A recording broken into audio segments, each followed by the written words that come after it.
نفس عدد ما وسعه علم الله. اللهم صل وسلم وبارك على سيدنا محمد وعلى آله وصحبه في كل لمحة ونفس عدد ما وسعه علم الله.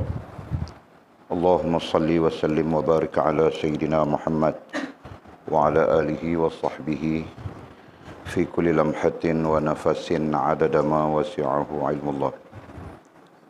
Bismillah ma sya Allah, bismillah ma sya Allah, bismillah ma sya Allah. Wa ma lam yasha' lam yakun, la hawla wa la quwwata illa billahil aliyyil azim. La hawla wa la quwwata illa billahil aliyyil azim. La hawla wa la quwwata illa billahil aliyyil azim. Allahumma arhamna bil Qur'an waj'alhu lana imaman wa nuran wa hudan wa rahmah. اللهم ذكرنا منهما نسينا علمنا منهما جهلنا وارزقنا تلاوته آناء الليل وأطراف النهار واجعله لنا حجة يا رب العالمين. اللهم افتح لنا فتوح العارفين وارزقنا فهم النبيين واجعلنا من عبادك الصالحين والمتقين يا رب العالمين. بسم الله الرحمن الرحيم. قال مصنف رحمه الله تعالى: نفعنا الله بعلومه وبكتابه في الدارين اللهم آمين يا رب العالمين. وبعد قال: celakalah kamu, lidahmu mengatakan bahawa engkau Muslim, tunduk dan patuh kepada Allah, sementara hatimu tidak demikian. Engkau mengatakan bahawa engkau seorang Muslim, tetapi tindakanmu bukan tindakan seorang Muslim. Engkau hanya Muslim ketika dalam keramaian, tetapi bukan dalam kesunyian. Ketahuilah, jika engkau melakukan salat, puasa dan melakukan semua perbuatan yang baik, tetapi tidak melakukannya semata-mata kerana Allah, maka engkau adalah seorang munafik, jauh daripada nikmat Allah. Bertaubatlah engkau sekarang juga kepada Allah. Bertaubatlah engkau dari segala perbuatan, ucapan dan semua tujuan keagamaanmu. Jadilah engkau sebagai suatu kaum di mana amal dan kebajikan yang mereka kerjakan bukan untuk memperolehi penghargaan manusia, tetapi semata-mata kerana Allah. Orang yang berbahagia adalah orang yang yakin, bertauhid, ikhlas dan bersabar atas semua cubaan dan dugaan Allah, yang bersyukur atas semua nikmat dan kemurahannya. Mereka sentiasa mengingat Allah dengan lidahnya, dengan hatinya, dan kemudian dengan batinnya.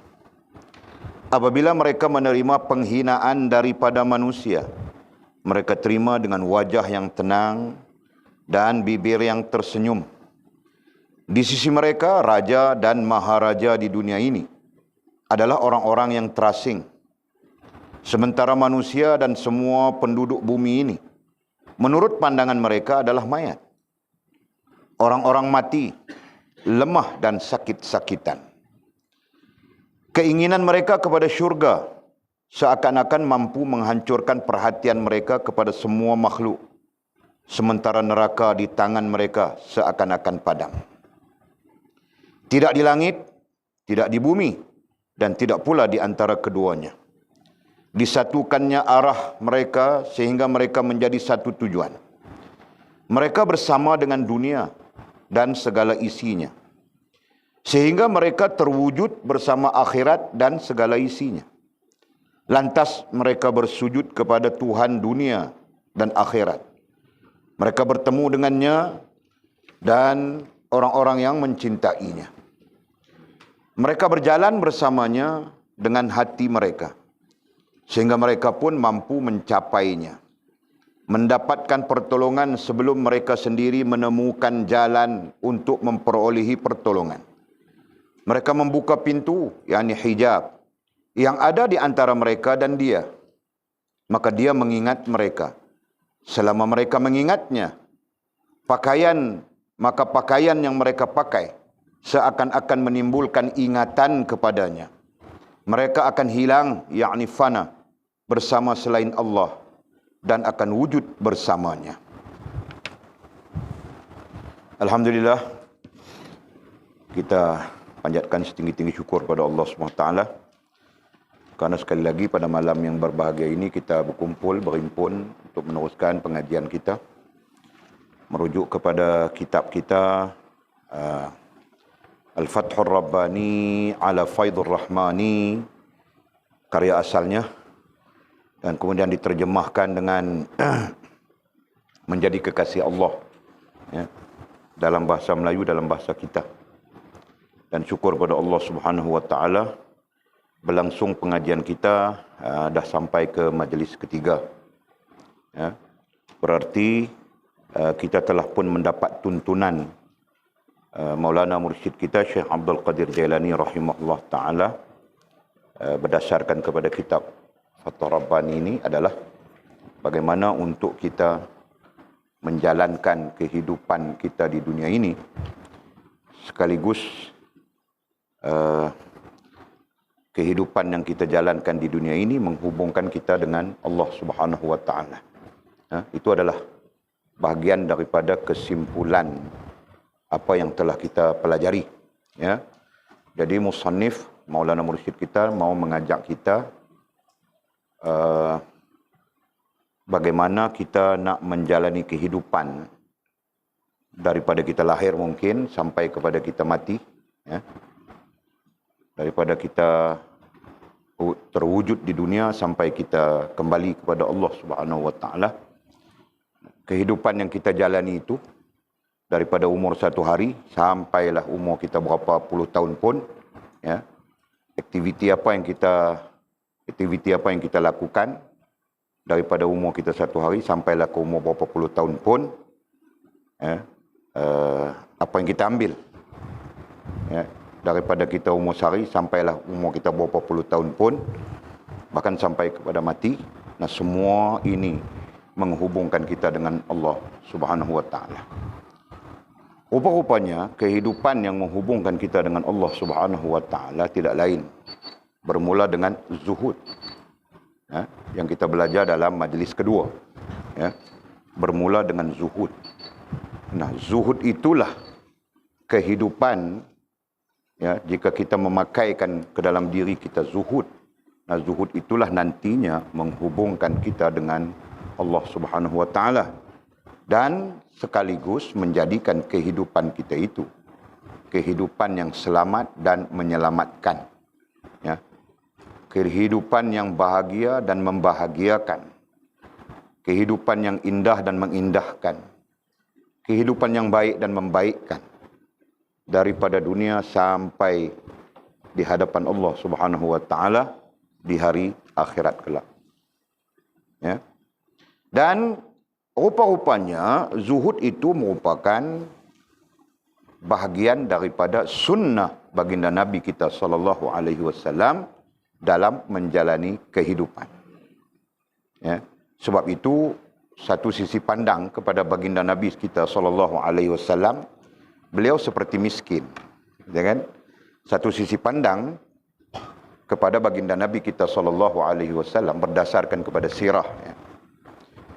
Beliau seperti miskin, seperti tidak memiliki apa-apa, seperti papa. Nah, persoalannya, apakah baginda Nabi kita sallallahu alaihi wasallam sungguh miskin, papa dan tidak memiliki apa-apa? Padahal baginda Nabi kita sallallahu alaihi wasallam adalah kekasih Allah Subhanahu Wa Taala. Tidak mungkin Allah Subhanahu Wa Taala membiarkan kekasihnya berada di dalam kesusahan, berada di dalam kepayahan hidup. Tidak mungkin. Kalau kita pun kekasih kita telefon bagi tahu malam ni, bagi tahu pagi tadi, semalam dia tak boleh tidur sebab nyamuk gigit dia. Pagi-pagi ini Amit akan lompat mencari kelambu untuk diberikan kepada kekasihnya. Kan? supaya tidur malam ini tidak kena gigit nyamuk. Betul ya, men? Ya kan? Nah, demikianlah kiasannya kepada Allah Subhanahu wa taala, Maha suci Allah daripada sifat-sifat makhluk, gitu kan? Tetapi ternyata sisi pandang yang kita sebutkan tadi, baginda Nabi kita miskin, susah, payah dan sebagainya. Faham kan? Nah, itu sebenarnya sisi pandang zuhud baginda Nabi kita sallallahu alaihi wasallam. Nabi tidak miskin, Nabi adalah ahli perniagaan. Ya. Nabi bermula dengan perniagaan yang diamanahkan oleh Ummul Mukminin Siti Khadijah radhiyallahu taala anha. Bahkan perniagaan Nabi kita sallallahu alaihi wasallam maju semaju-majunya. Ya kan? Nah, baca saja sirah. Kemudian Nabi sallallahu alaihi wasallam diamanahkan dengan berbagai-bagai amanah. Nah, disitulah puncanya Nabi digelar Al-Amin. Diberikan amanah dalam bentuk benda, diberikan amanah dalam bentuk harta, diberikan amanah dalam bentuk haiwan, binatang ternakan dan sebagainya. Dan Nabi mendapat upah daripada menjadi pemegang amanah itu. Nah, tidak mungkin Nabi kita papa, tidak mungkin Nabi kita miskin, itu kan? Tetapi Nabi SAW lebih menjalani kehidupan itu dengan zuhud. Ya, kita dah belajar. Zuhud dengan makna memadai apa yang ada. Nah, begitu kan? Nah, kerana itu, sisi pandang umum, nah, Nabi miskin saja, Nabi susah saja dan sebagainya. Jelaskah? Okey. Kemudian kita dibentangkan oleh musannif kita dengan majlis yang ketiga, secara tajuknya, topiknya adalah jangan berangan-angan, jangan banyak angan-angan. Kenapa? Sisi lain, ya, kitab-kitab lain yang kita baca, kerana banyak angan-angan inilah yang memusnahkan sifat zuhud itu. Ya. Semakin banyak angan-angan kita, semakin memusnahkan zuhud dalam diri kita. Semakin banyak angan-angan kita, semakin bertambah sombong dan ego kita. Semakin banyak angan-angan kita, semakin kita merasakan hebat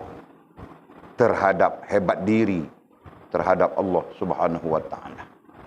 Justru angan-angan itulah yang menjadi punca rosaknya kehidupan kita apabila rosaknya sifat zuhud ke atas diri kita. Ya. Nah, sekarang kita sedang berbincang tentang angan-angan. Topiknya adalah angan-angan. Kan? Nah, sampai di mana nantinya tentang angan-angan itu dibincangkan, nah, terserah kepada musannif berdasarkan kepada teks ini. Nah, kita ikut saja. Okey? Jadi sambungan kita, kata musannif rahimahullah ta'ala, celakalah kamu. Nah, ayat perkataan celaka itu agak ekstrim. Ya. Nah, boleh saja kita sebutkan binasalah kamu, rusaklah kamu. Celaka ai rusaklah kamu. Rusak apa yang rusak? Ada dua pandangan di situ. Satu, rusak hubungan kita dengan Allah Subhanahu wa taala. Itu pandangan yang pertama. Pandangan yang menjadi majoriti para ulama ahli-ahli kerohanian. Nah, pandangan yang kedua adalah rusak hidup kita itu sendiri. Ya. Rusak manhaj hidup. Rusak struktur hidup. Nah, itu. Jadi manhaj hidup kita jadi rusak. Waktu maghrib sepatutnya kita berhimpun untuk salat maghrib. Di rumah kah, di surau kah, di masjid kah. Nah, yang lain, waktu maghrib dia berhimpun di kedai kopi, dia berhimpun di karaoke, dia berhimpun di mana-mana dan tidak melaksanakan solat maghrib. Nah, itu rusak sudah kan? Nah, itu manhaj hidup yang rusak. Fahamkah? Nah, itu. Waktu Isya, nah, kita berhimpun di rumah kah, di surau kah, di masjid kah untuk mendirikan solat fardu Isya. Itu kan? Nah, mereka karaoke wah, sebentuk cincin permata berlian. Karaoke. Jul? Nah, itu menunjukkan manhaj hidup yang rusak. Itu menunjukkan struktur hidup yang rusak. Faham kah? Nah, sisi lain, sosialisasi manhajnya, sistemnya, strukturnya rusak. Campur saja lelaki perempuan, ajnabi, tidak ajnabi, nikah, tidak menikah. Nah, sampai-sampai kepada perzinaan dan sebagainya. Ini gambaran-gambaran struktur hidup yang rusak. Paham tak? Manhaj hidup yang rusak. Nah, dalam ekonomi, nah, main tipu saja, main zalim saja, main bohong saja dalam perniagaan dan sebagainya. Menindas saja, menekan saja. Nah, berarti sistem ekonomi kita berdasarkan kepada riba. Ya, Masya Allah. Sedangkan Allah Subhanahu wa ta'ala menegaskan, innahu wala la ta'kulur riba. Kan? Macam mana bunyi ayatnya, dalilnya? Ad'afan mudha'afah. Jangan kamu mengambil riba selemah manapun kamu. Ya. Nah, itu berdalilkan kepada Al-Quran. Nah, kita mengamalkan riba saja. Nah, itu tanda apa? Tanda manhaj, tanda struktur kehidupan kita rusak. Jelas kan? Nah, lain-lain teruskan. Berarti rusak semuanya. Kenapa? Kerana musnahnya, rusaknya zuhud di dalam diri kita. Nah, itu satu sisi. Nah, sisi lain, rusaknya hubungan kita dengan Allah Subhanahu wa ta'ala. Nah, kita lebih berpegang dengan pandangan, kedua-dua pandangan. Kita berpegang dengan kedua-dua pandangan. Nah, dalam konteks kita sedang belajar, kita lebih melihat kepada pandangan yang pertama. Rusak hubungan dengan Allah Subhanahu wa ta'ala itulah menjadi punca kepada rusaknya seluruh manhaj dan seluruh sistem hidup kita. Fahamkah? Nah, hari ini kita berada di puncak kerosakan. Anak dengan ibu bapa, ya, guru dengan murid. Depan guru pijak semut pun tidak mati. Belakang guru macam hantu. Mungkin kan, Jul, kan? Nah, itu mungkin tidak kena mengena dengan hidup maupun yang telah mati. Depan guru, Masya Allah, bagus. Belakang guru, siul-siul saja. Perempuan lalu bersiul-siul. Piwit, piwit, piwit.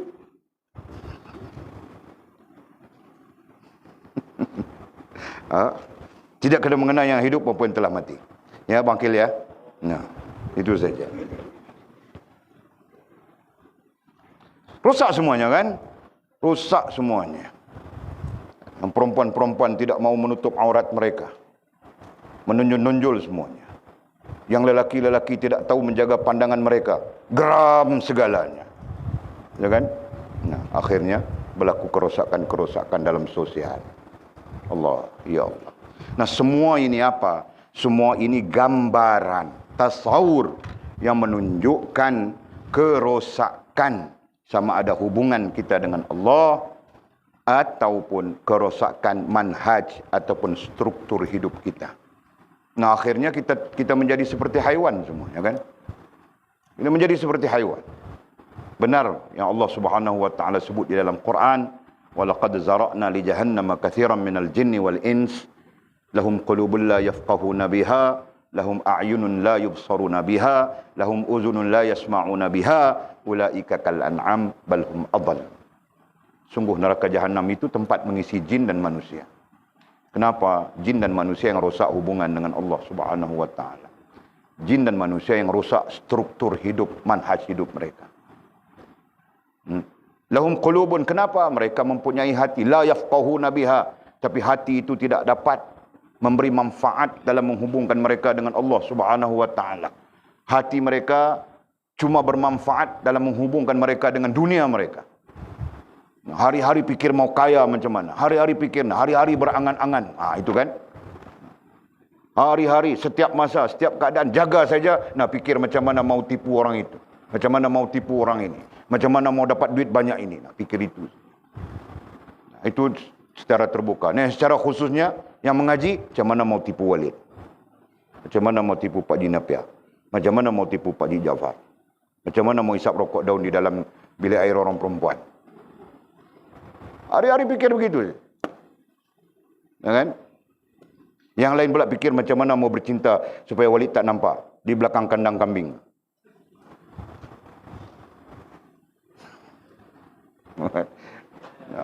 Bangkil, tidak ada kena-mengena yang hidup maupun telah mati, okey? Okey.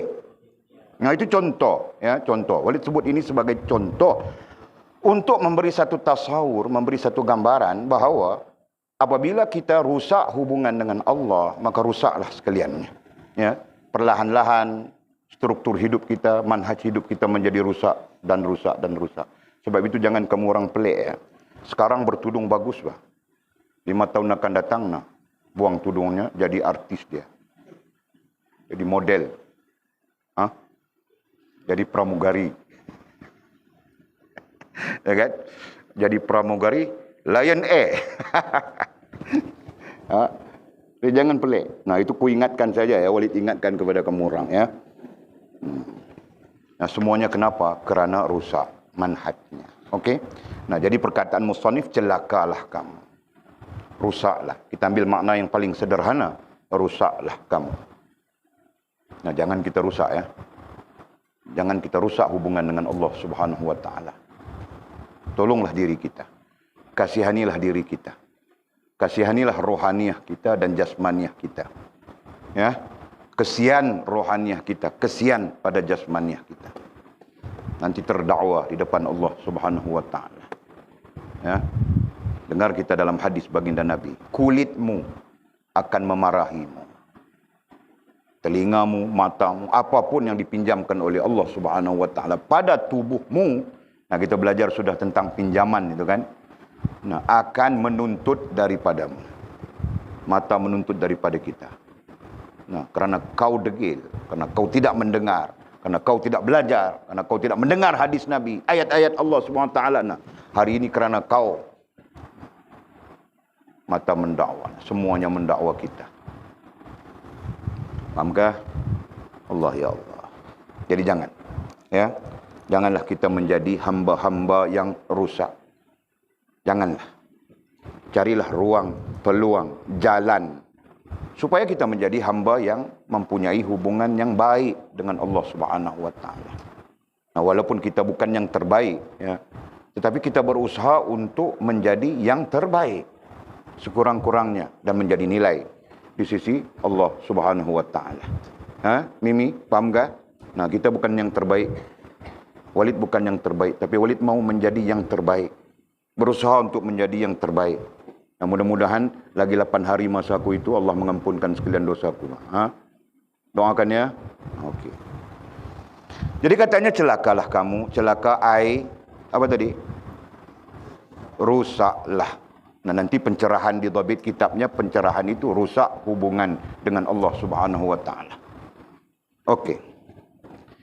Nah, antara kerusakan yang mungkin ada kepada kita, ya, ataupun yang mungkin kita perlu memberi pandangan serius adalah lidahmu mengatakan bahawa engkau Muslim. Nah, ini antaranya. Lidahmu, lidah kita mengatakan kita Muslim, kita Islam. Nah, sekarang kita kembali kepada struktur yang kita ajar, ya. Nah, semua orang perlu paham struktur ini.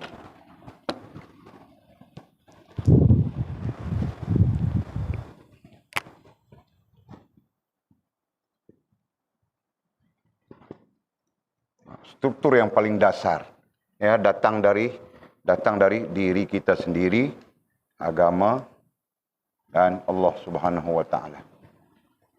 Nah, kaitannya, ya. Nah, struktur ini adalah struktur untuk memahami fakta yang disebutkan. Nah, sekiranya struktur ini kita tidak faham, nah, fakta ini kita nanti keliru. Okey, katanya lidahmu mengatakan bahawa engkau Muslim, berarti engkau mengatakan engkau berada di sini. Betul? Ya. Atau engkau mengatakan engkau berada di sini. Engkau mengatakan engkau mengikut agama. Betul? Ya. Dan agama yang kau katakan kau ikut itu adalah Islam. Jelaskah? Nah. perkataan kata di situ, kalau kita convert kepada bahasa kerohanian, apa Mizi? Rasa dan perasaan. Ya, perkataan kata di situ adalah bersifat jasmania. Nah, kita convertkan saja.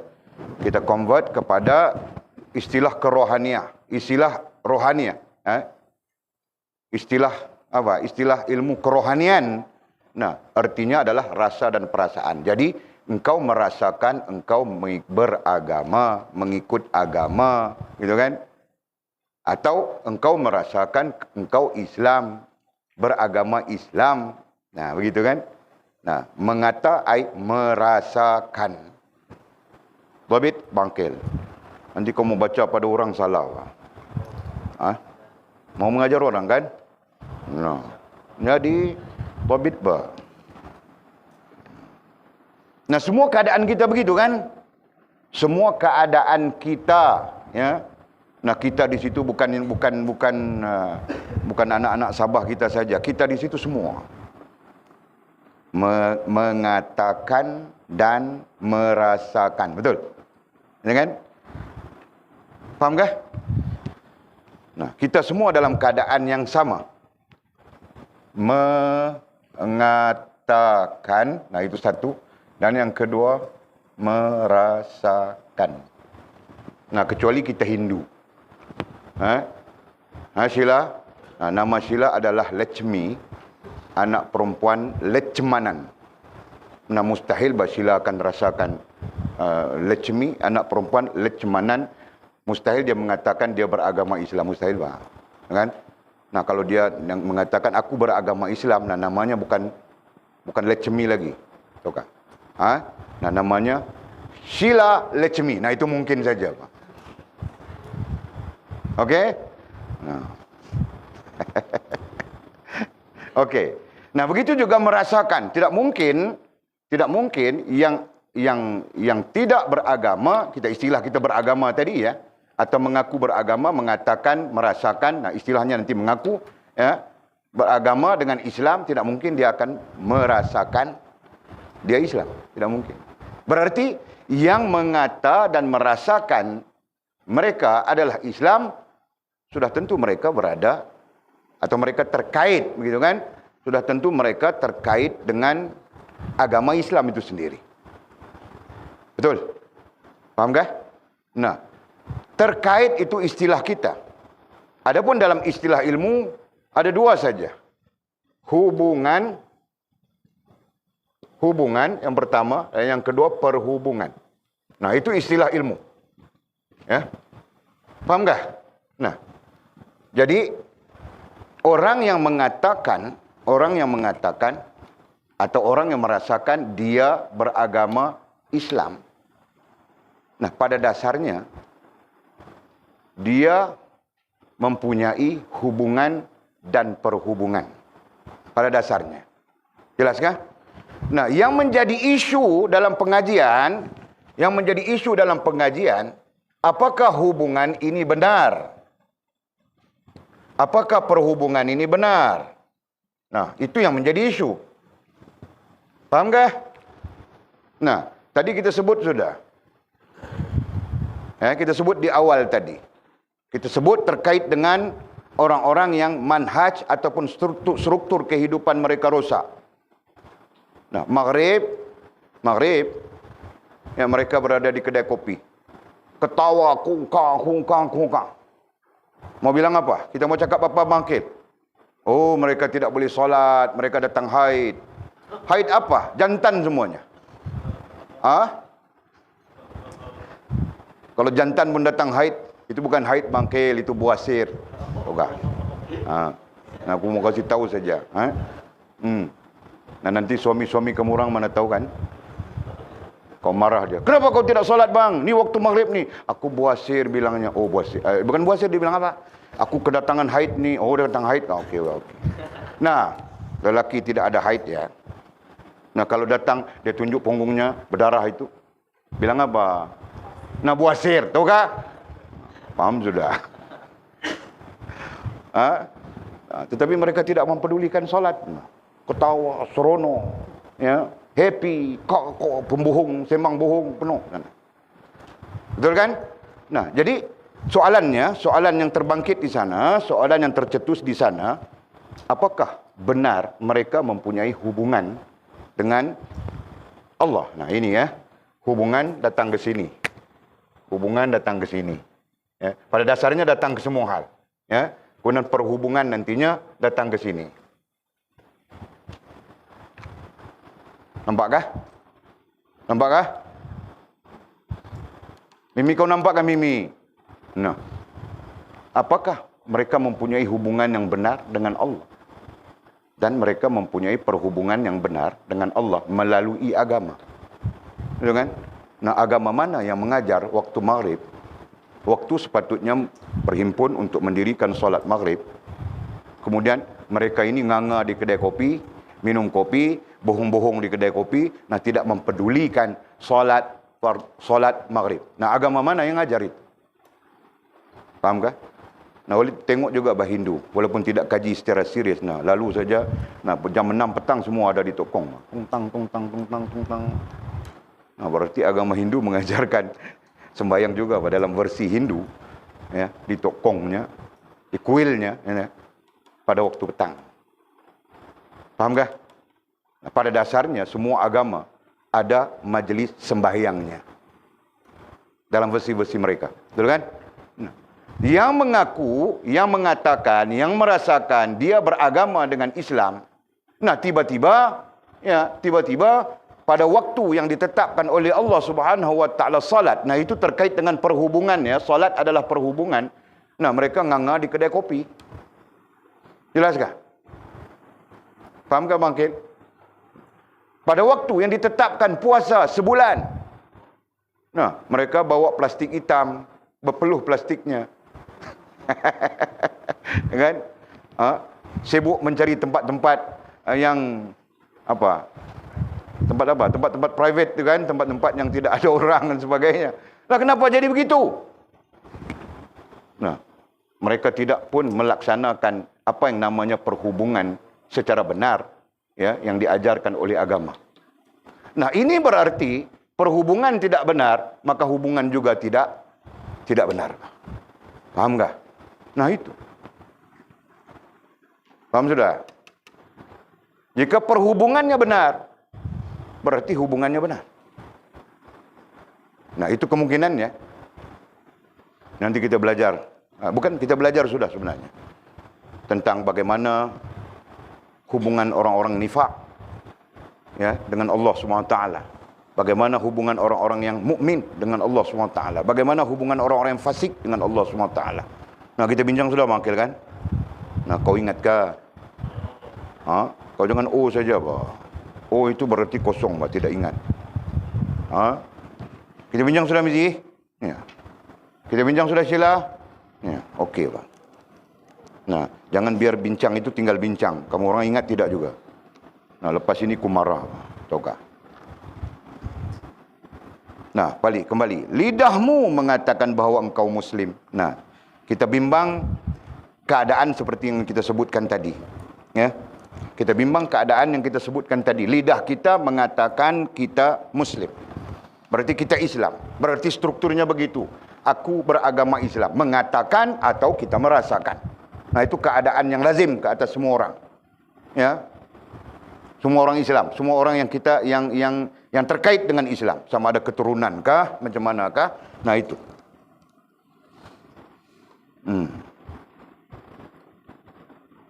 Lidahmu mengatakan bahawa engkau Muslim. Ya. Nah, selanjutnya tunduk dan patuh kepada Allah. Nah, justru seorang Muslim itu mereka tunduk dan patuh kepada Allah Subhanahu wa taala. Nah, kalau kita belajar daripada falsafah Islam itu sendiri, nah gambaran keseluruhannya tunduk dan patuh kepada Allah, betul? Ya, ini belajar sudah semua orang. Akronim Islam. Nafas.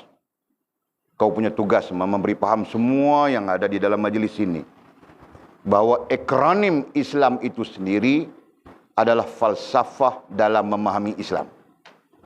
Nah, itu tanggungjawab kau. Kami serahkan. Nah, pakai mikrofon. Kenapa?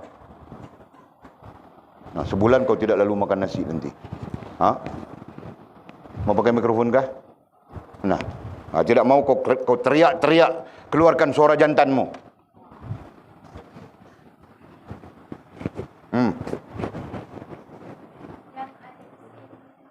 Kau jangan tanya Walid, bah, ini perangai kamu orang.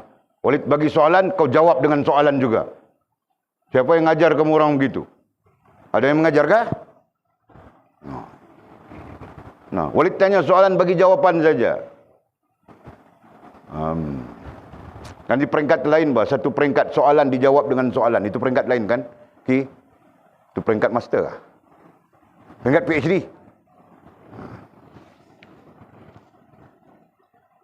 Nah, cakap kuat kasih semua orang dengar nih. Nah, salah yang kau cakapkan berarti salahlah mereka menerimanya. Nah, belajar dari sekarang. Nah, itu bagian daripada sifat seorang guru.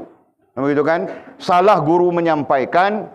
Nah, tidak peduli apa guru kah, guri kah, ustaz kah, ustazah kah, salah menyampaikan. Nah, salah berpenerimaan. Paham tak? Nah, belajar dari sekarang untuk menjaga bagaimana kaedah menyampaikan. Nah, belajar. Nah, kau sampaikan.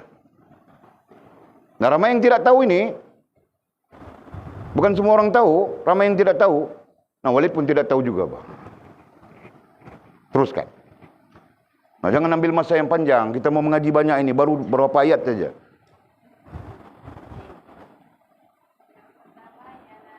Nah,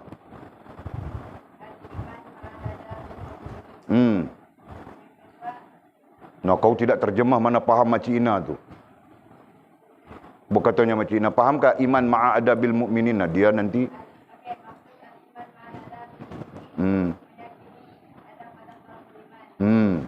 meyakini adab-adab sebagai orang yang beriman.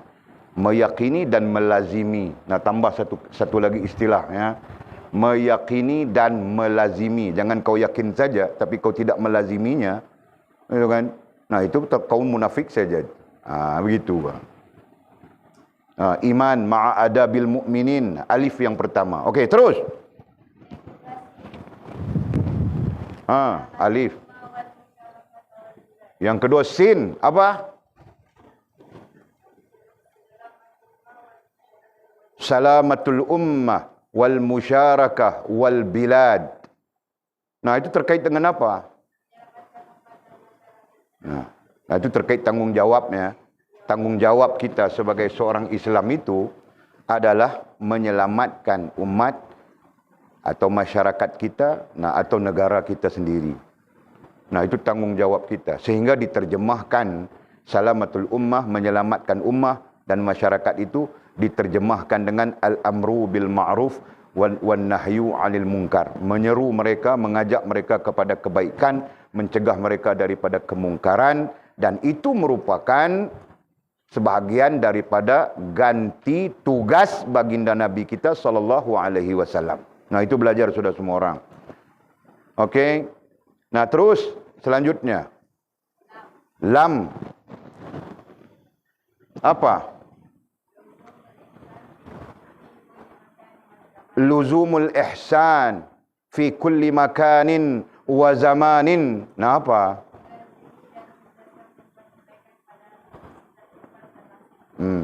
Melazimi atau membiasakan melakukan kebaikan-kebaikan di semua keadaan atau masa dan tempat. Nah, masa dan tempat itu istilah lainnya adalah keadaan, gitu kan? Nah, okey. Jadi tanggungjawab kita, peranan kita sebagai seorang yang Muslim, nah itu antaranya, ya, melazimi kebaikan, buat yang baik, jangan buat yang jahat. Buat yang baik, yang betul, jangan buat yang salah. Ya kan? Nah, isap rokok daun di dalam bilik air orang perempuan itu tidak salah. Nah, dia buat saja. Kan? Fahamkah? Jangan buat yang salah, Pak. Yang diperaturkan, yang ditetapkan, sekiranya menyalahi itu salah. Ya kan? Sama ada yang diperaturkan, yang ditetapkan oleh Allah, oleh Rasul, yang kemudian kita sebut agama. Nah, kemudian diperaturkan oleh manusia secara adat, secara adinya, begitu kan?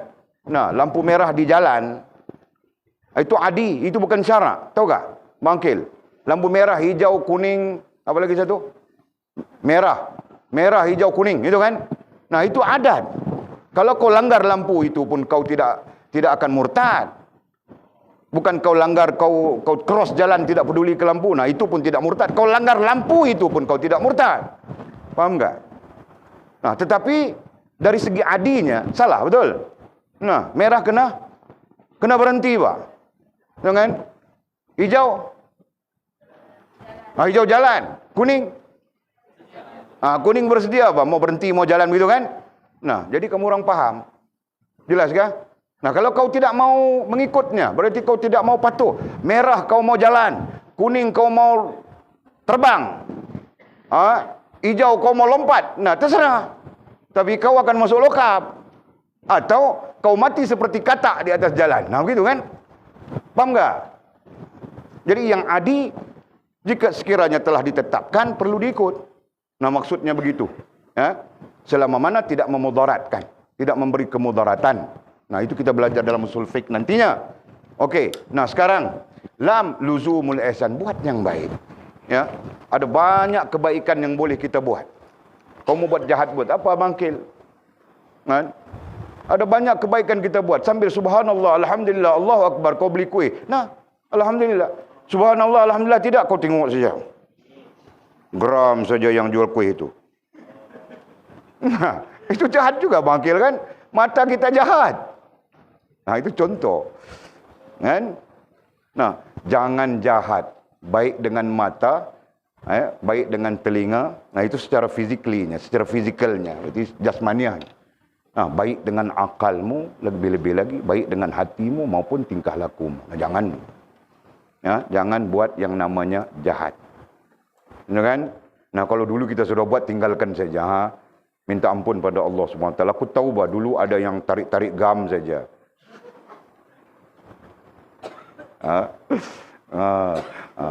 Atol bukan kau kah dulu yang wili-wili motor itu? Dekat traffic light KK itu? Bukan kau kah? Nah, itu jahat juga, kau tahu kah? Jangan. Okay, buat saja yang baik. Banyak yang baik kau boleh buat. Kan, misi kan?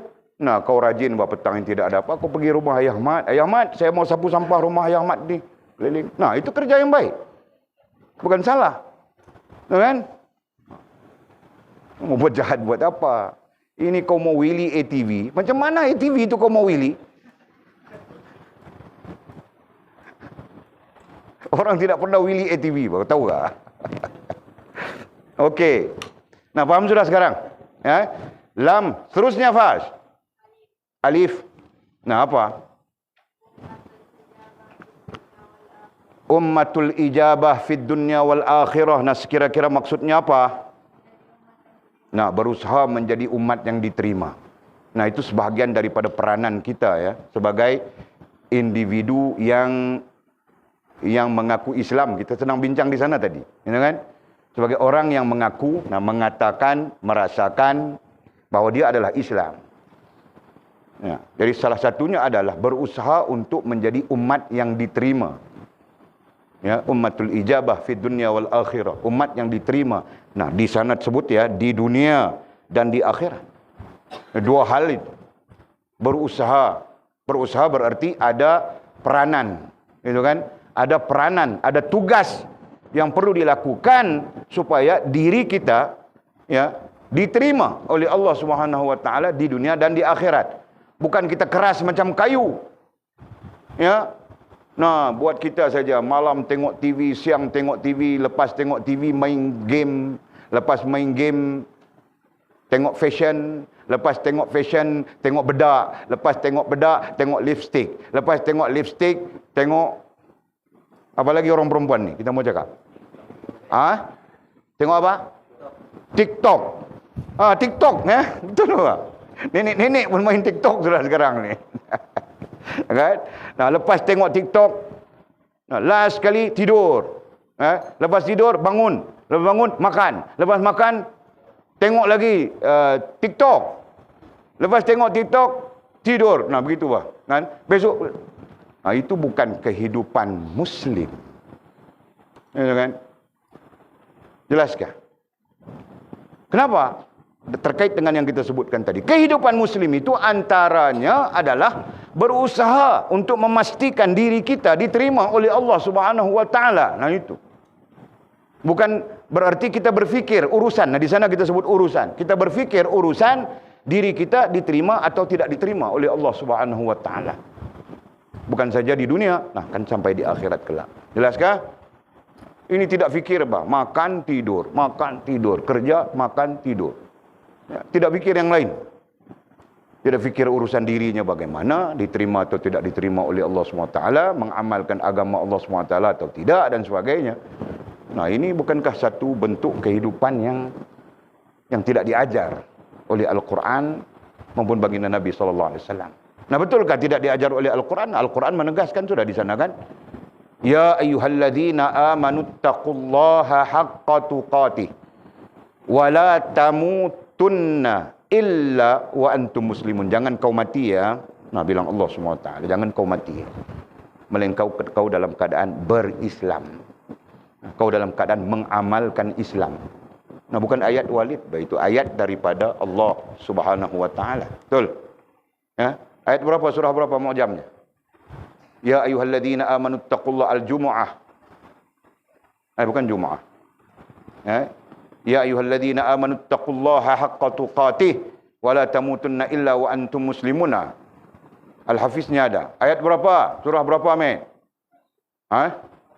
Surah? Buka lah tu saya tak dengar. Surah Al-Hajj ayat berapa? Ayat tak ingat. Nah, surah Al-Hajj bilang si Amir. Bang Amir kita. Nah, itu firman Allah kan? Nah, kita selalu dengar di mana?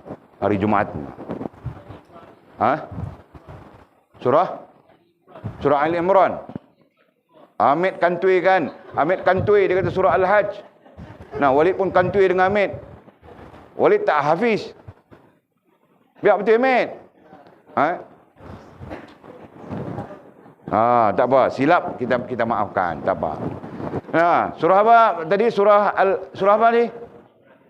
Surah Ali Imran ayat berapa? Ayat 102. Ali Imran 102. Nah, penegasannya dua-dua ya, dua-dua ayat itu ada penegasan. Satu, takutlah kepada Allah. Nah, dalam arti kata yang lain, jangan kita meremeh-remehkan urusan kita dengan Allah. Jangan kita meringan-ringankan urusan kita dengan Allah. Nah itu. Ya ayyuhalladzina amanu taqullaha. Nah itu maknanya. Haqqa tuqatih.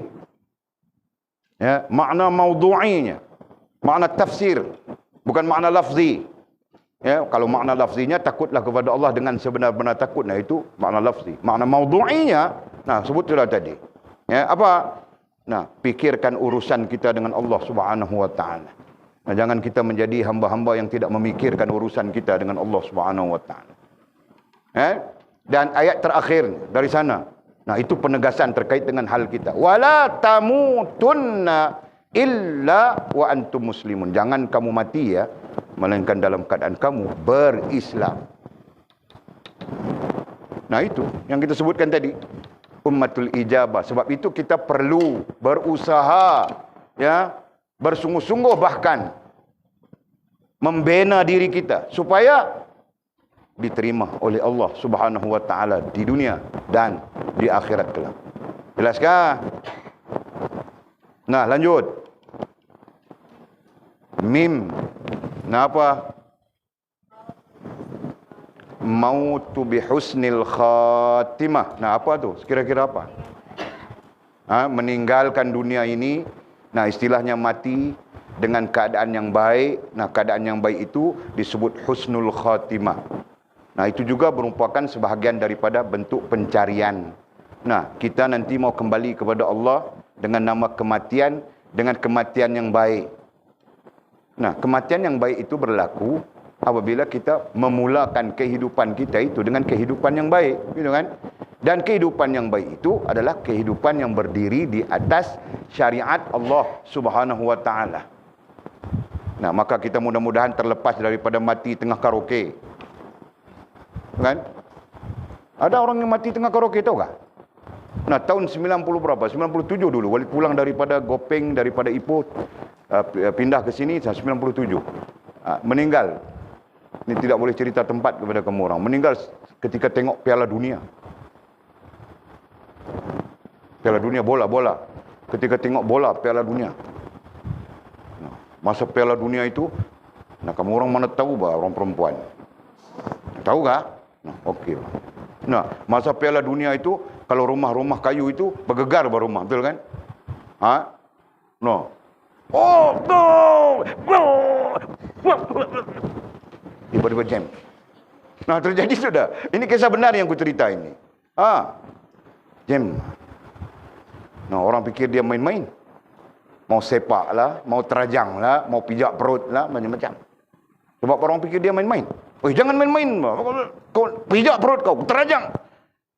Nah, kalau sudah sampai setengah jam masih keadaannya jam seperti itu, nah panik semua orang. Bawa ke hospital, meninggal sudah. Nah, artinya apa? Artinya meninggal dalam keadaan yang begitu, Pak. Faham kan? Dan banyak bentuk meninggal ya. Banyak bentuk meninggal. Kita semua masing-masing tahu. Nah, apapun kita pulang kepada Allah yang namanya mati, ya, dengan husnul khatimah itu merupakan bahagian daripada yang kita dambakan, gitu kan? Bahagian daripada yang kita mahu. Kenapa? Kerana baginda Nabi SAW sendiri mengajar kita melalui doa, ya, Allahumma hawwin alaina fi sakaratil maut wan najata minan nar wal afwa indal hisab. Nah, itu antara doanya. Yang lain, ayat doa yang lain adalah apa? Allahumma khtim alaina bi husnil khatimah wala takhtim alaina bi su'il khatimah. Ada versi yang berbeza-beza. Versi hadis yang berbeza-beza, versi periwayatan yang berbeza-beza. Nah, ada riwayat mengatakan Allahumma khtim lana bi husnil khatimah wala takhtim lana bi su'il khatimah. Ada yang bunyinya begitu. Ada yang bunyi alaina. Nah, itu tidak menjadi hal kepada kita. Ya, yang menjadi hal, apakah kita menyedari, ya, apakah kita menjadi hamba-hamba Allah yang menyedari bahawa husnul khatimah adalah sesuatu yang penting sebagai muqaddimah untuk kita kembali kepada Allah Subhanahu wa taala. Jelaskah? Nah, itu. Ya. Takut-takut kita menjadi orang yang tidak sedar, tidak menyedari. Takut macam Walid, Pak. 52 sudah umurku. Tidak sedar, Pak. Sudah sedar tinggal 7 hari, 8 hari lagi saja rupanya umurku. Nah, kamu orang jangan begitu. Nah, mau sedar dari sekarang. Gitu kan? Nah, umur saya baru 15, saya boleh enjoy lagi. Nah, jangan sedar dari sekarang, Mimi. Jangan kau cuba-cuba mau jadi pramugari, toga. Selama mana kau bermurid kepadaku. Nah, Atul pun serba, jangan kau mau jadi pramugari. Aku rotan di tengah kapal terbang itu, tahu tak? Nah, sedar, gitu kan? Nah, kita sedar. Dari sekarang, jangan nanti 30 tahun, 50 tahun, atau dekat mau mati. Kalau menurut ayat Allah Subhanahu wa taala, manusia selalunya sedar ketika mau mati. Nah, Allah sebut dalam Quran, "Idza balaghatil hulqum, antum hina idzin tanzurun." Nah, ayat berapa? Surah berapa? Mu'jam. Nah, ketika nyawa sampai di halqum, nah, kamu sekalian akan melihat apa yang telah kamu lakukan sebelumnya. Nah, makna tafsirnya adalah baru kamu sedar. Ya kan? Bila nyawa sampai di halqum berarti dekat mati sudah. Baru kamu sedar. Nah, kita jangan begitu, kan? Mau sedar-sedar sekarang. Dari sekarang, bermula sekarang. Paham enggak? Nah, kita terus saja sedar. Sehingga Allah Subhanahu wa taala menjemput kita dalam kesedaran. Dan mudah-mudahan itulah husnul khatimah. Dengan ringkasnya, inilah alif sin lam alif mim adalah ikronim yang menunjukkan peranan kita sebagai seorang Islam ataupun Muslim. Ya, secara umum. Nah, jadi apabila kita mendakwakan, apabila kita mengatakan atau merasakan, nah itu induknya, ya. Lidahmu mengatakan bahwa engkau Muslim, nah pada hakikatnya itu peranan kita. Ya, paham ya? Nah, jangan tidak ada peranan itu. Peranan pertama adalah iman ma'adabil mu'minin. Peranan pertama kita adalah beriman dengan adab-adab mukminin. Nah, kerana mukminin itu berbeza, ya, berbeza dengan lain-lain orang, berbeza dengan orang banyak, ya. Nah, kalau orang banyak boleh pakai seluar pendek, mukminin tidak boleh. Bukan kerana Islamnya, tapi kerana mukminnya, faham tak? Nah, kalau dia Islamnya saja tidak ada tidak ada kesatuan mukmin di dalamnya, nah dia melanggar biasa saja kan. Nah, kenapa? Kerana mukminin itu adalah hubungan, muslimin itu adalah perhubungan, begitu kan? Sedangkan muhsinin itu adalah adab yang perlu berdiri di dalamnya. Jelas kan? Nah, itu. Sebab itu bila kita belajar tentang syariat, belajar tentang agama, kita akan belajar akidah, ibadah dan adab. Betul? Kan?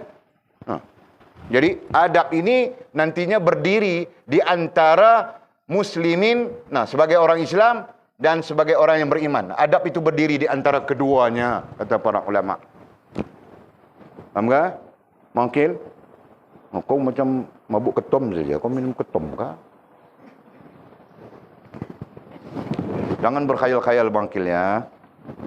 Nah, kalau mau menikah, kita kasih menikah. Tidak ada masalah. Yang kita ramai-ramai ini, kita kolek seorang RM3, RM4. Nah, lepas apa maharnya. Nah, menikah mahar saja bangkil. Yang lain-lain itu PKP. Kau bilang PKP, mana boleh buat kenduri apa? Kau pun ambil kesempatan tengah ini, Pak. Kan? Adakah orangnya? Ada? Oh, tengah mencari. Oh, tengah mencari. Biar dulu. Oke, jelas sudah ya. Jadi katanya lidahmu mengatakan bahwa engkau muslim, tunduk dan patuh kepada Allah. Justru ya, seorang muslim mesti tunduk dan patuh kepada Allah. Cuma isunya, boleh sebut sudah tadi, isunya apakah benar kita sebagai seorang muslim ya dengan sifat-sifat yang kita sebutkan tadi, atau tersebut di teks kita tunduk dan patuh kepada Allah SWT. Apakah benar begitu? Kemudian kata musannif dalam komentarnya, sementara hatimu tidak demikian. Nah, mulut kita, lidah kita mengatakan aku muslim, aku beragama dengan agama Islam. Nah, sementara babit teksnya ya, sementara sedangkan hatimu tidak demikian. Sedangkan hati kita tidak seperti mana yang dikatakan oleh mulut kita. Nah, satu sisi. Nah, sekarang kita muncul sudah dua ya. Muncul sudah satu, yang muncul adalah lidah kita. Nah, lidah ini mewakili jasmania, berarti mewakili akal juga. Nah, nomor dua, hati kita muncul sudah di sini. Ya. Nah, tinggal satu lagi apa? Tingkah laku kan? Nah, tingkah laku anggota badan kita, tingkah laku. Dan kita belajar sudah. Nah, jika lidah kita mengatakan, lidah juga mewakili tingkah laku. Hakikatnya adalah akal kita, gitu kan? Nah, akal kita mengatakan kita muslim, hati kita juga mengatakan kita muslim. Nah, selanjutnya tingkah laku kita mengikut muslim, betul? Nah, sepatutnya begitu. Nah, ini yang kita sebutkan tadi dalam akronim itu. Ya. Yang menjadi permasalahan. Nah, bagian daripada permasalahan, bagian daripada isu. Ya. Lidah kata muslim, ya, hati tidak. Hati bercanggah dengan sifat-sifat mukminin, muslimin yang kita sebutkan tadi, adabul mukminin, gitu kan? Nah, bercanggah dan bercanggah dengan seluruh filsafat Islam itu. Bercanggah dengan alifnya, bercanggah dengan sinnya, bercanggah dengan lamnya, bercanggah dengan alif selanjutnya, bercanggah dengan mimnya. Nah, bercanggah semuanya. Kan? Nah, kalau begitu menunjukkan bahwa rohaniahmu tidak Islam. Sekalipun nanti jasmaniahmu Islam. Jasmaniah kita Islam kan? Kita sembahyang raya setahun sekali. Atau sembahyang Jumaat seminggu sekali. Atau Jumaat pun tidak, raya pun tidak. Tapi dia nanti datang majlis tahlil, majlis kenduri. Kan? Nah, misalnya. Ya kan?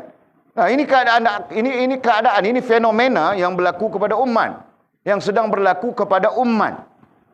Ya? Bahawa Islam itu hanya terletak pada IC-nya. Islam itu terletak pada situasi-situasi tertentu. Ya kan? Tapi pada diri itu sendiri, hakikatnya tidak ada Islam. Faham tak?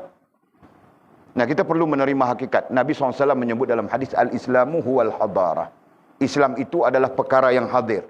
Maksudnya Islam itu perkara yang kau ambil pakai pada dirimu. Jika kau tidak pakai pada dirimu, nah dia akan meninggalkan kita. Nah, itu maksud hadis Al-Islamu huwal hadarah. Ya, nah, kita ambil Islam, pakaikan kepada diri kita, nah kita Islam.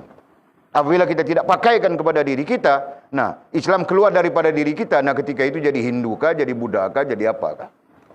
Paham kah? Okey. Sementara sedangkan hatimu tidak demikian. No, hati kita bercanggah. Maksud hati di sini adalah rasa dan perasaan kita bercanggah dengan Islam itu sendiri.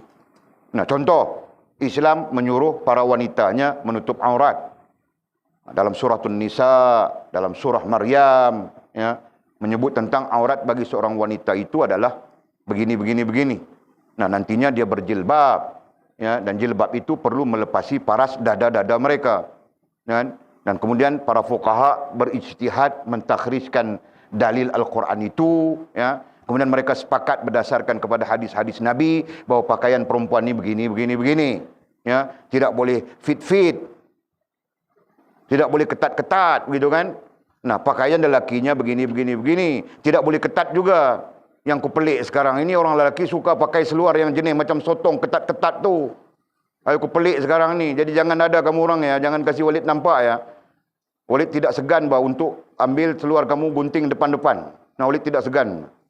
Nah, kemudian beli, Walid, seluar ini aku beli harga 300. Nah, aku bayar kau 500. Faham tak? Nah, kalau kau mau buat silakan bah.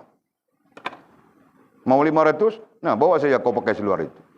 Walid, seluar ini aku beli 3.000. Nah, aku bayar kau 6.000.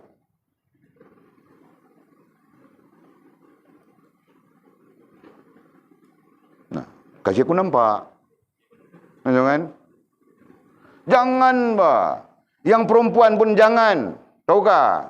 Kau mau pakai ketat kah, sendat kah, apa kah? Pakai di dalam, tutup, bah. Yang luarnya kau perlu longgar. Sehingga tidak diketahui bentuk tubuhmu. Nah, begitu, bah. Berdasarkan kepada hadis Nabi SAW. Nah, yang lelaki pun serupa. Kau jangan mau tunjuk bebet kau besar kah, apa kah? Pakai seluar-seluar itu, aku mula benci tengok seluar-seluar begitu, bah. Ha? Nah, aku tetapkan peraturan nantinya. Di pondok, ketika belajar, ketika solat, nah kain pelekat saja. Itu peraturan yang kita akan kuat-kuasakan. Kecuali bekerja saja. Nah, boleh pakai seluar. Nah, kalau kau mau pakai seluar, pastikan kau pakai jubah. Nah, jadi jubah kau yang cover kau punya seluar. Nah, ketika itu dia ketatkah, dia sendatkah, kami tidak peduli. Tahu tak? Faham bang Kel? Okey bang.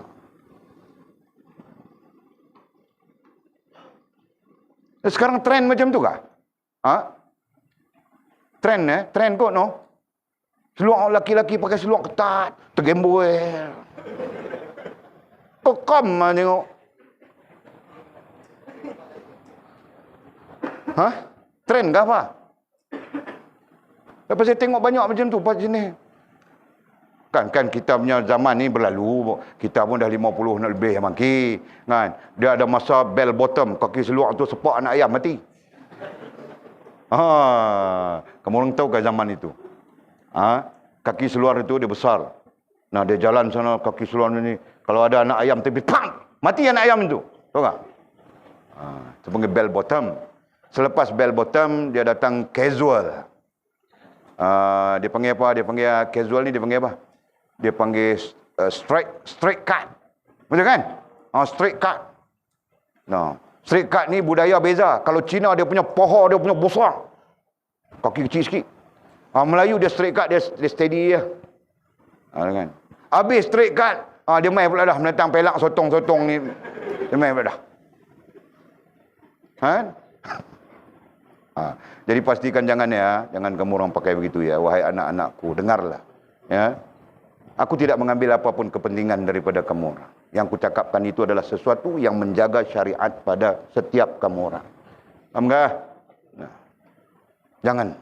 Jadi kita pakaikan pelekat saja. Walid, saya ada seluar Walid tapi ketat-ketat macam itu. Tidak, Walid tidak kasih ke saya pakai. Nah, kau adakan pelekat ke tiada Walid, nak ambilkan pelekat. Jika tiada, ku tampung-tampung pelekat yang koyak-koyak itu ku pakai. Kenapa? Kamu orang takut memakaikan pelekat yang koyak-koyak, aku pakai baju koyak-koyak saja. Nah, kalau kamu orang setuju, nah besok aku start pakai baju yang koyak-koyak itu. Aku tahu mamamu buat sorok-sorok saja baju yang koyak-koyak. Aku mau yang koyak-koyak itu, kita pakai. Nah, jangan peduli orang. Orang bukan mau jaga dalam kubur kita. Ya kan? Faham kami Ji?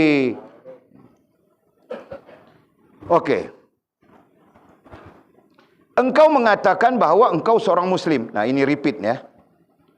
Repeat. Nah, repeat ini kalau dalam istilah Arabnya kita panggil tahqiq. Ya. Tahqiq lagi. Engkau mengatakan, nah selanjutnya seperti mana kita sebutkan tadi, kita mengatakan, merasakan bahawa engkau adalah seorang Muslim, ya. Tetapi tindakanmu bukan tindakan, nah ini terkait dengan tingkah laku sudah. Ya, terkait dengan tingkah laku. Apabila dia menyebut tindakanmu, nah di sini. Tingkah laku ya. Nah, komplit sudah. Satu, akal kita. Kedua, hati kita. Ketiga, tingkah laku kita.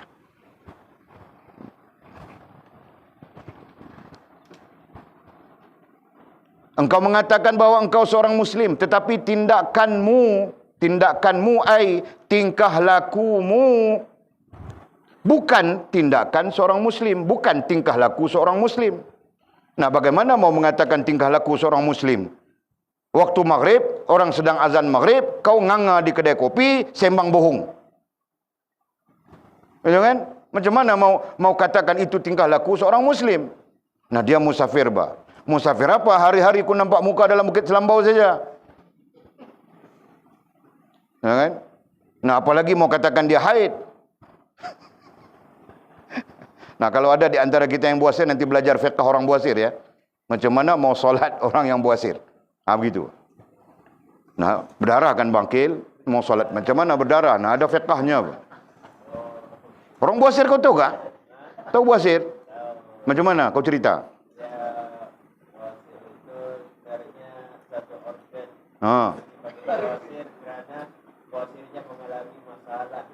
Buasirnya mengalami masalah. Buasir itu satu organ. Jadi organ buasir itu mengalami masalah. Maka dipanggil buasir. Kau ini teori mana pun kau tidak tahu. Nah, tidak apa-apa untuk kau pakai bangkil itu. Cuma yang penting kau paham buasir itu bukan haid ya. Nah, itu saja yang penting. Okey. Engkau hanya Muslim, kata musannif. Engkau hanya Muslim. Nah, kita hanya menjadi Islam ketika dalam keramaian. Nah, ini satu tazkirah untuk kita ya. Nah, kita menjadi Muslim, nah kita menjadi Islam ketika dalam keramaian. Nah, keramaian itu terkait kalau kita kenduri, kendara. Nah, kita Islam saja. Betul kan? Nah, Walid pernah berjumpa, ini sekitar tahun 80-an, 80-an. Nah, Walid sampai sini 85. Kemudian 80 terus, 90 baru balik. 90 lebih baru balik. Ya kan? Jadi, Walid boleh bercerita dekat 85. Nah, ada orang yang datang, dia solat tidak. Tahu saja dia memang tidak solat. Orang jenis tidak solat. Tahu. Nombor ekornya dia main semua, judi semua dia main. Tapi dia datang kenduri pakai kepeh lebay, kau tahu tak? Itu tahun 85. Walid bercerita tentang tahun 85. Ya. Nah, datang kenduri pakai lebay. Paling tidak dia pakai kopiah macam Abang Adib kita pakai. Dia pakai kopiah macam itu. Sengit-sengit. Orang dulu pakai sengit. Tunjuk sikit Bang Adib, tunjuk sikit sengit dia orang dulu pakai. Tunjuk sikit Bang Adib. Sengit. Nak tunjuk kali apa orang dulu pakai. Puak ni bukan tahu, depa generasi baru, new generation, dia tak tahu. Bukan aku tu. Orang dulu pakai sengit. Pakai Zat Luqman. Pinjam kat Luqman Zat pakai. Macam mana sengit tu? Bagi orang dulu.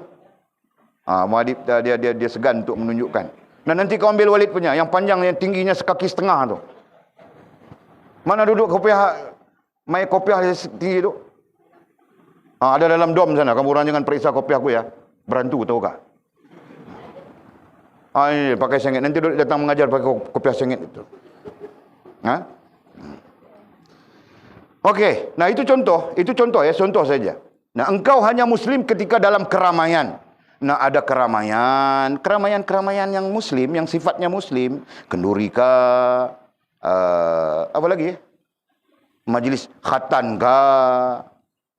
Nah, sifatnya muslim kan? Kalau dulu kami khatan ramai-ramai dalam satu kampung, ramai-ramai gitu kan. Nah, dia pun datang mau khatan anaknya, dia pun macam muslim juga, mau khatan anaknya kan. Nah, itu contoh. Kan? Nah, begitulah kiasan kepada hal-hal yang lain. Ya kan? Macam majlis-majlis. Nah, kalau orang perempuan itu ada majlis keramaian mereka apa ya? Burdah, sa'adah, sayyidah. Nah, aku pun tidak tahu bernama. Ya kan? Majlis keramaiannya burdah. Nah, dia datang dengan bentuk muslimnya, begitu kan? Pakaiannya muslim semua. Nah, ketika di rumahnya dia sidai kain, dia mau sidai kain di ampayan. Nah, dia pakai apa tu? Kemban saja, kemban. Tahu tak? Postman pun lari. Postman mau hantar surat. Tet. Nah, dia lari dari bilik air keluar, kemban begitu saja.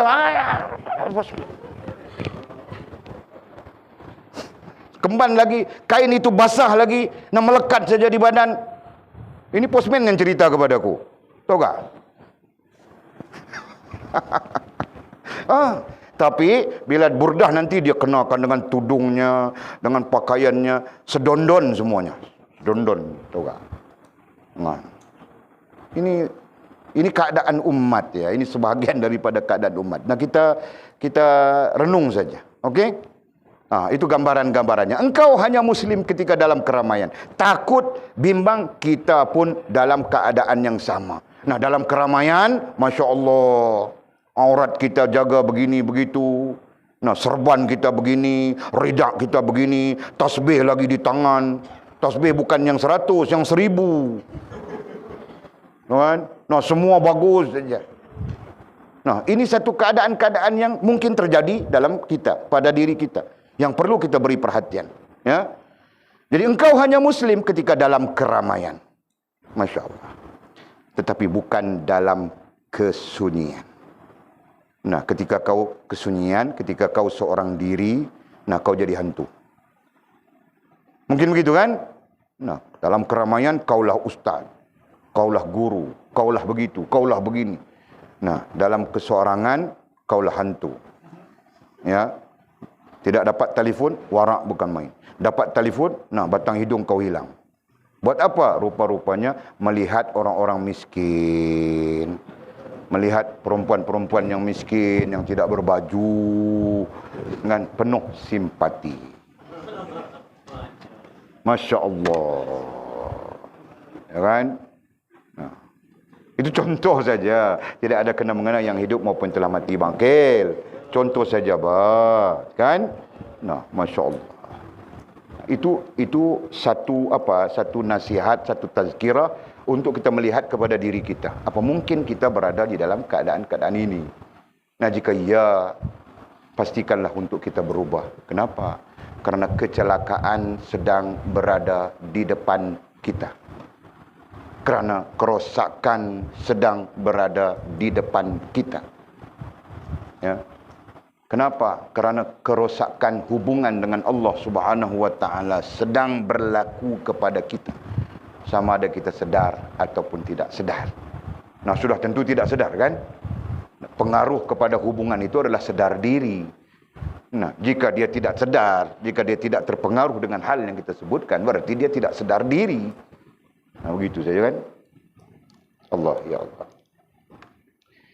Kemudian kata musannif, ketahuilah ai hendaklah engkau mengambil tahu sekalian yang menjadi murid bagiku, bagi syekhku, sehingga sampailah kepada mursyid kita sendiri dan sampailah kepada baginda Nabi sallallahu alaihi wasallam.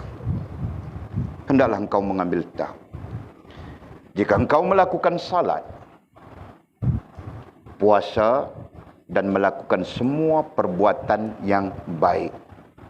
Perbuatan yang baik menurut syarak. Ya, perbuatan yang baik ukurannya adalah syariat Allah Subhanahu wa taala, bukan ukurannya akal kita. Kalau ukurannya akal kita, yang salah itu pun kita cakap baik.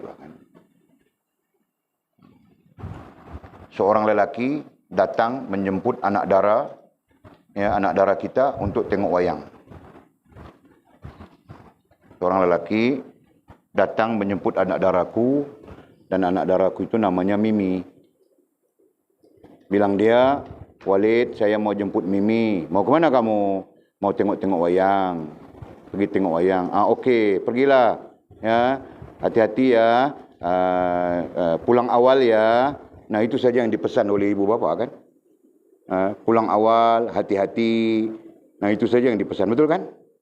Nah, Walid tidak tahu, anakku tidak pernah begitu. Kalaupun begitu, jika aku tahu, nah dia mungkin sebulan dia tidak akan makan nasi. Melainkan aku tidak tahu saja, yang curi-curi, nah begitu kan. Nah, anak-anak ini pun kadang-kadang macam kambing. Yang disuruh itu tidak dibuat. Yang dilarang itu yang dia mau buat. Ya kan? Macam kambing kan. Nah, macam kambing kan, bisikan kan. Jadi itu kebiasaan. Kan? Dan yang namanya ibu bapa perlu mendidik anak-anak. Nah begitu. Ya. Jadi, mau cerita apa tadi? Mau cerita, tiba-tiba keluar kambing-kambing semuanya apa? Mau menceritakan baik menurut cara. Nah, jadi si ayah dan ibu ni membenarkan anaknya keluar, anak darahnya keluar dengan seorang lelaki ajnabi, seorang lelaki asing. Ajnabi artinya yang boleh menikahi anaknya, betul?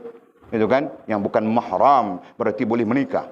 Nah, dibenarkan atas alasan mau tengok wayang dan sebagainya. Nah, menurut kita, apakah itu sesuatu yang syar'i?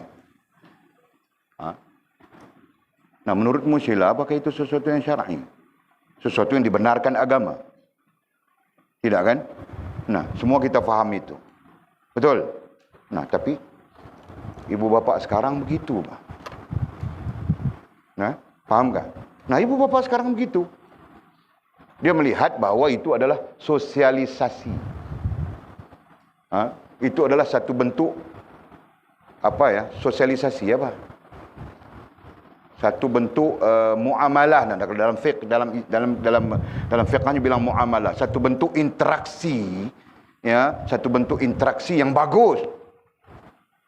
Nah, faham tak? Banyak begitu, Pak.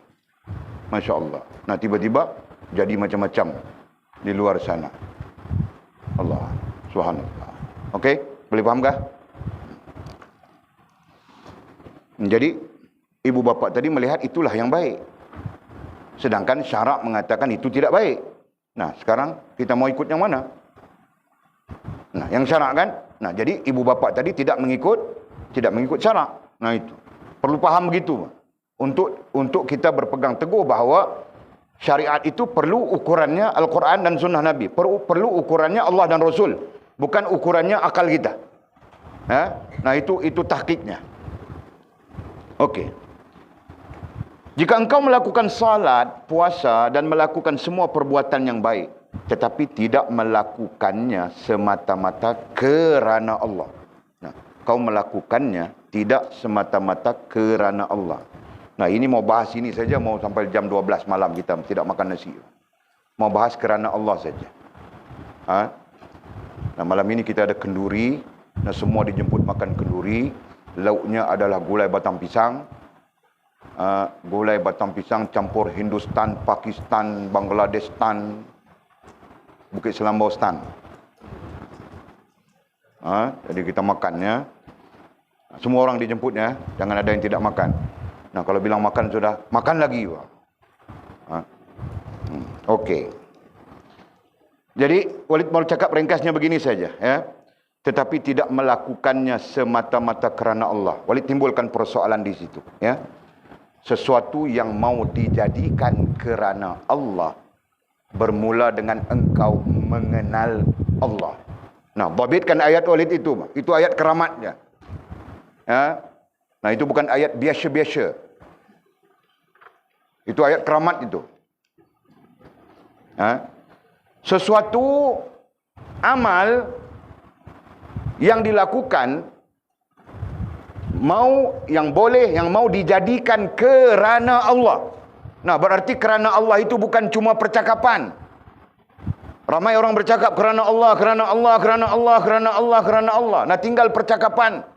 Hakikatnya terjadi kerana Allah itu ada disiplinnya. Nah, itu yang perlu difahami. Ya. Jadi kalau tidak mengikuti disiplinnya, tidak akan jadi kerana Allah Subhanahu wa taala. Gitu kan?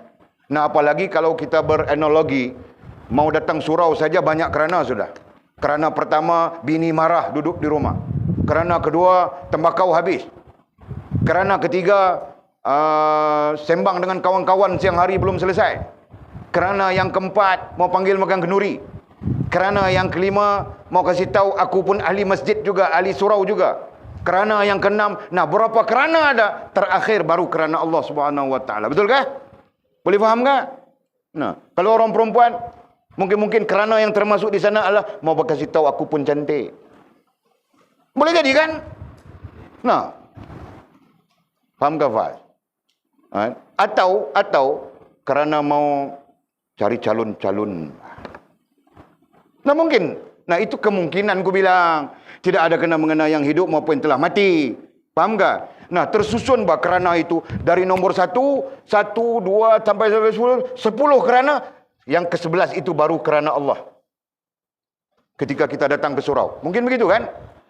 Nah, kerana Allah itu terjadi bila saja aku sembahyang fardu maghrib 3 rakaat menjadi makmum lillahi ta'ala, Allahu akbar. Sedangkan mendahului seluruh kerana yang mungkin tersusun sampai ke sini 10 kerana. Allah ini yang terakhir. The last choice. Allah menjadi pilihan terakhir. Faham tak? Nah ini keburukan yang mungkin ada pada kita. Jelas?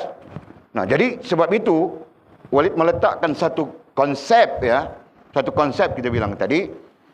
Bahawa kita tidak akan capai amalan-amalan itu sempurna kerana Allah sekiranya kita tidak mengenal.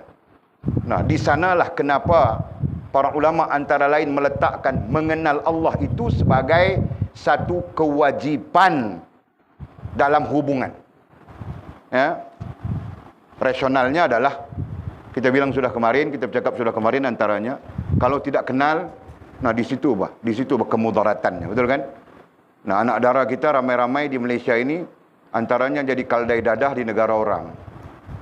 Kena tipu dengan mat Afrika, mat hitam Afrika, mat black. Kena tipu dengan mat Bangladesh. Kena tipu dengan mat Nepal.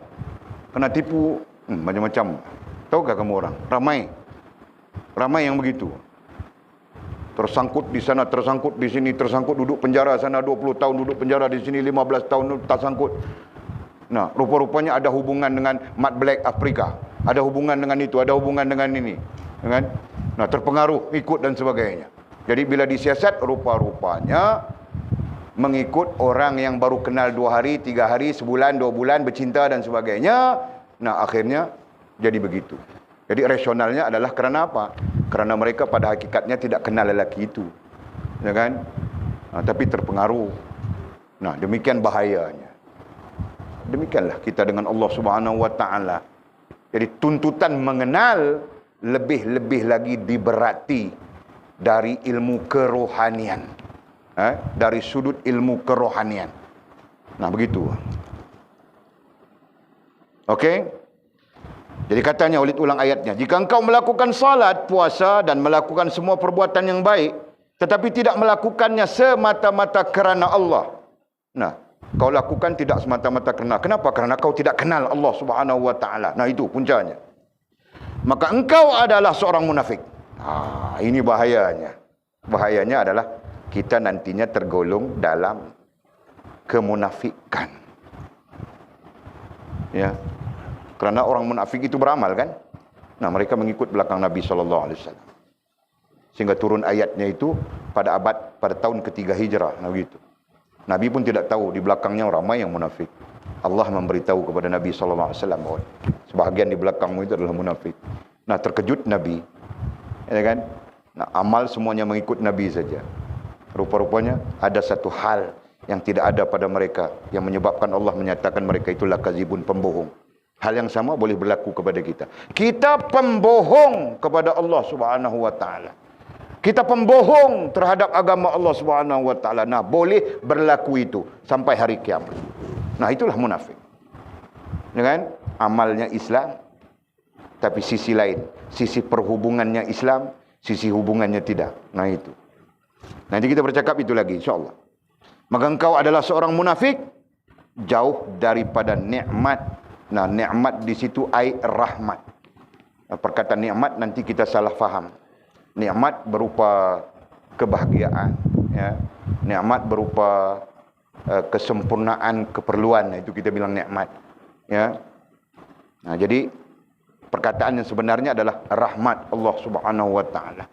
Jauh daripada rahmat Allah Subhanahu wa taala. Berarti kita akan jauh daripada rahmat Allah. Jauh daripada rahmat artinya jauh daripada kasih sayang Allah. Nah, kita terdedah kepada bahaya-bahaya yang mungkin merosakkan hubungan kita dengan Allah Subhanahu wa taala, ya. Nah, jadi kita berhenti di situ. Jam telah menunjukkan pukul 10 malam waktu Malaysia Barat. Kita agak lewat sudah. Kita akan sambung nanti pada muzakarah, pada kuliah kita akan datang hari Sabtu ke depan insya-Allah, jika diizinkan Allah SWT panjang umur, ya. Bertaubatlah engkau sekarang juga kepada Allah, au kama qala. Wallahu a'lam.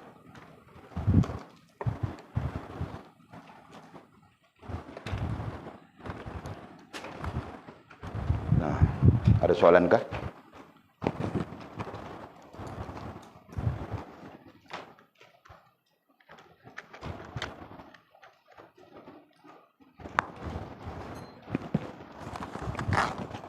Ada. Ya, bangkit. Nah. Apa?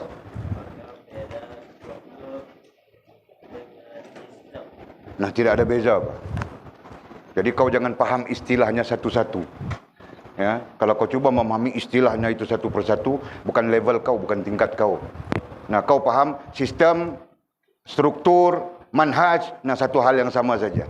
Nah, kau paham begitu saja. Jadi tidak perlu kau melihat beza-bezanya apa. Nanti kau peringkat kajian, nah baru. Sekarang kau bukan peringkat kajian. Kau peringkat dasar daras saja. Ha? Nah, jangan terlibat dengan istilah. Nanti kau peringkat global. Kau jalan, tolong-tolong, kau tidak pakai. Baju tidak pakai. Nah, pokoknya itu wang-wing saja. Boleh sebut itu, atau kan? Okey. Habis sudah? Ada, terus. Kuat sikit, suara jantan dan tahu. Jangan suara perempuan. Kau ni suka mau keluar suara perempuan saja. Teriak-teriak sikit bah soal tu. Ha.